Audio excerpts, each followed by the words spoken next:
Hi everyone and welcome to the video.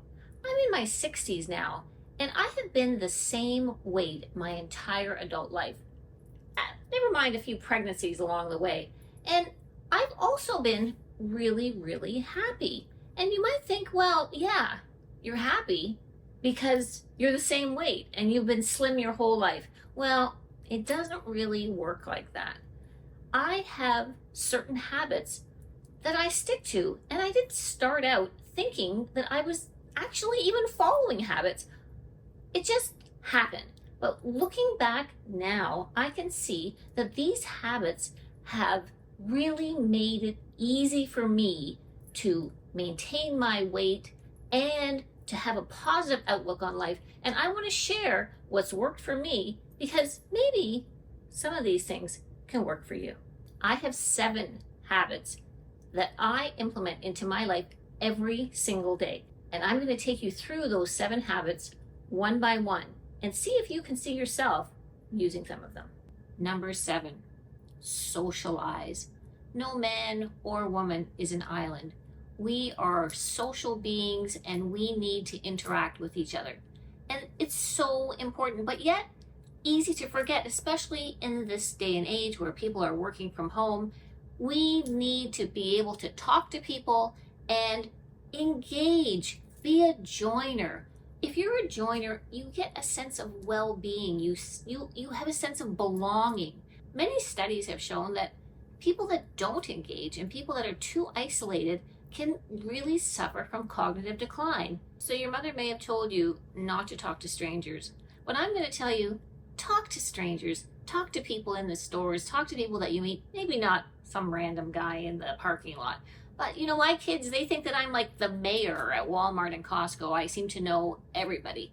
And even these types of small social interactions are really important to your sense of well-being and to your overall happiness. Number 6, this is on the food side of things. Protein. Protein.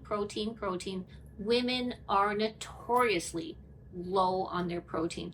Make sure that you get an adequate amount of protein. I'm about 110 pounds and I get at least 100 grams of protein a day, probably closer to 110, maybe even plus. The protein feeds our muscles. The protein sustains our sense of fullness because when we get hungry, guess what?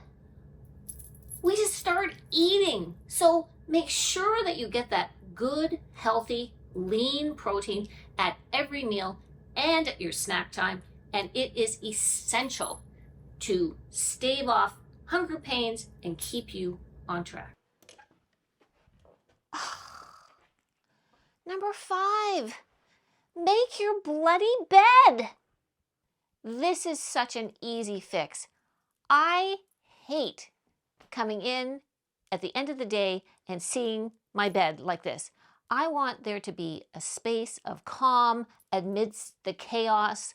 If you get up before your partner, get them to make the bed because this to me starts my day off knowing that I'm in control of something. If I come home and my house is upside down, which it often is with the kids coming and going, I like to be able to come up to a sense of order, a sense of calm. It makes me feel good and it really does a good number on your headspace. So make your bloody bed.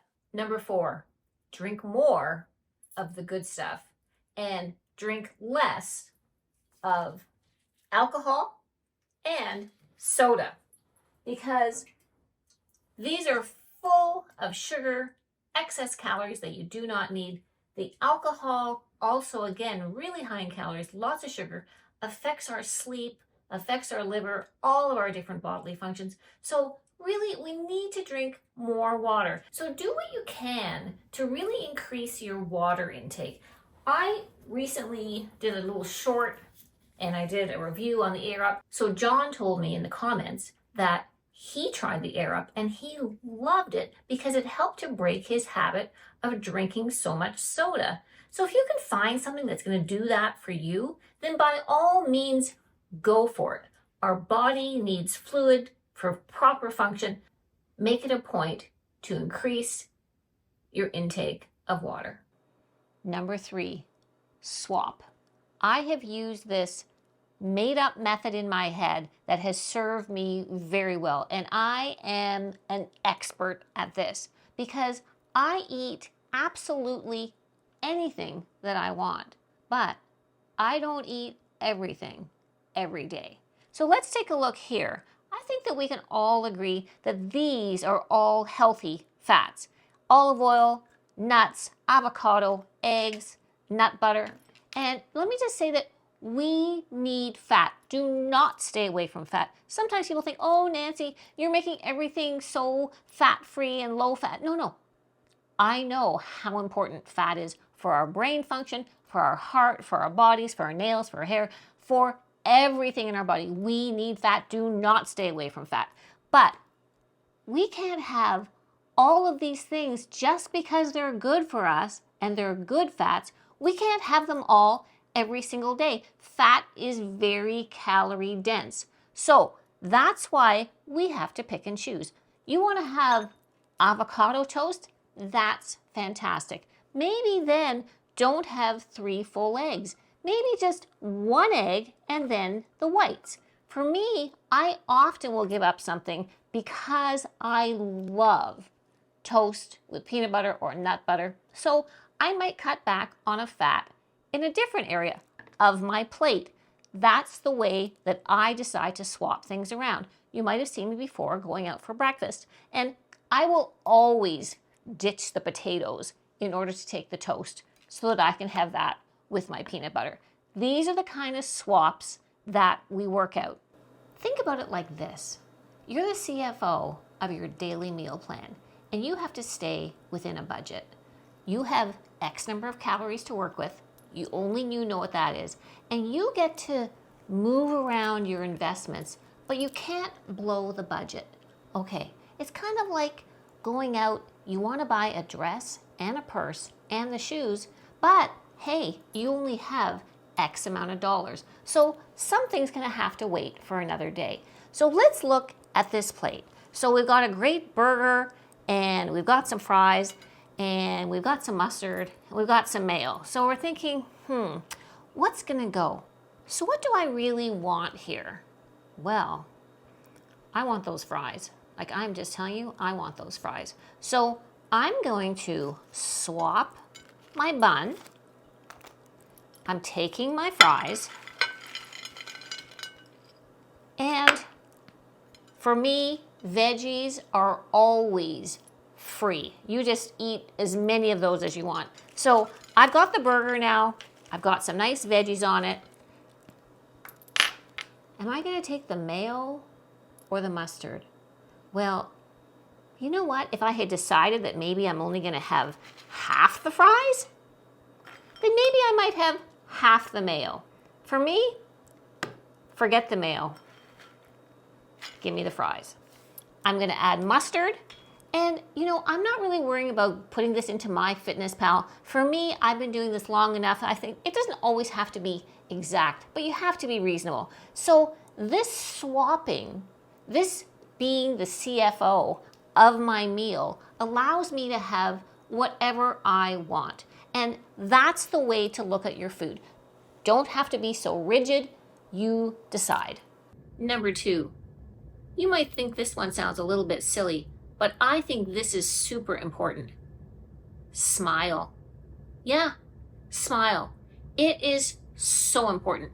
Just wipe that resting biatch face right away, because that kind of negativity spreads like wildfire. Do you know anybody in your life that they're always nasty, that they never crack a smile? Well, who wants to be around them?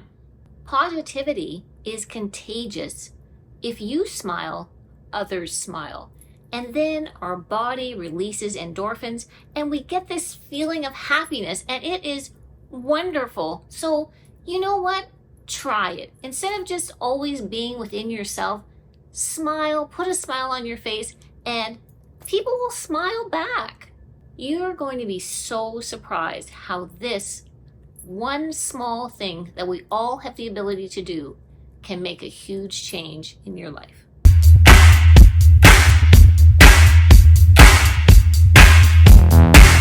Oh, Wow, we're already at number one.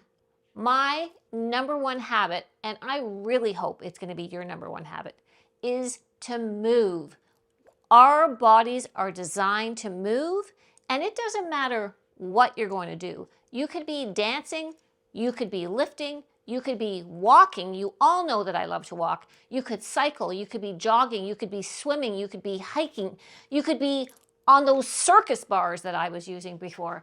You can do anything, but your body is screaming out for you to move. If you don't move, our muscles are going to be unused, they're going to atrophy, and they're going to say, I guess she doesn't need those muscles. Well, when we move, we build muscle, and those muscles in turn burn calories. Obviously, when we do move, we're burning calories that way too, but the muscles themselves burn more calories. Movement itself de-stresses us and increases our overall sense of well-being. Our hearts need to work in order to maintain endurance. Our lungs need to expand and contract.